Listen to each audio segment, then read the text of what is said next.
Welcome to NK entertainment YouTube channel. ఈరోజు filmy updates ఏంటో చూద్దాం.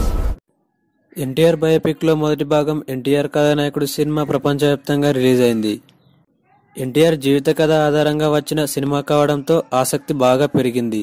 అయితే ఈ మూవీ రిలీజ్ కాకముందే సినిమా టికెట్స్ భారీ ఎత్తున సేల్ అయ్యాయి. మొదట సినిమా రిలీజ్ అయిన రోజున ఫస్ట్ డే వరల్డ్ వైడ్ గా రూ. 30 కోట్లు వసూలు చేస్తుందని అంచనా వేశారు. ఎన్టీఆర్ కు ప్రపంచవ్యాప్తంగా ఫ్యాన్స్ ఉండడంతో సినిమా వసూలు భారీగా వచ్చాయి. ఇదిలా ఉండగా మొదటి రోజు కలెక్షన్స్ విషయానికి వస్తే ఈ సినిమా ప్రపంచవ్యాప్తంగా 21 కోట్ల గ్రాస్ ను వసూలు చేసి సినీ పరిశ్రమను ఆశ్చర్యానికి గురిచేసిందని చెప్పవచ్చు.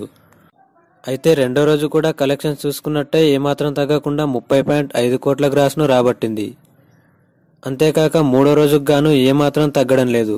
3 రోజులకు గాను మొత్తం చూసుకుంటే 40.08 కోట్లను వసూలు రాబట్టింది. ఈ సినిమా 3 రోజులకు గాను 50 కోట్ల గ్రాస్ ను రాబట్టి బాహుబలి రికార్డ్స్ ను క్రాస్ చేయడానికి ప్రయత్నిస్తుందనే చెప్పవచ్చు. అయితే ఎన్టీఆర్ బయోపిక్ మూవీ ఇలానే కలెక్ట్ చేస్తే ఈ వీకెండ్ కంప్లీట్ అయ్యేలోపు భారీ వసూలు కురిపిస్తుందని ట్రేడ్ వర్గాలు చెబుతున్నాయి. ఇంతేకాక బాలకృష్ణ కెరీర్ లో భారీ వసూలు చేసిన సినిమాగా కూడా గుర్తించవచ్చు. సంక్రాంతికి 3 సినిమాలున్నా ఈ సినిమా బ్లాక్ బస్టర్ హిట్ తో ముందుకెళ్తుంది.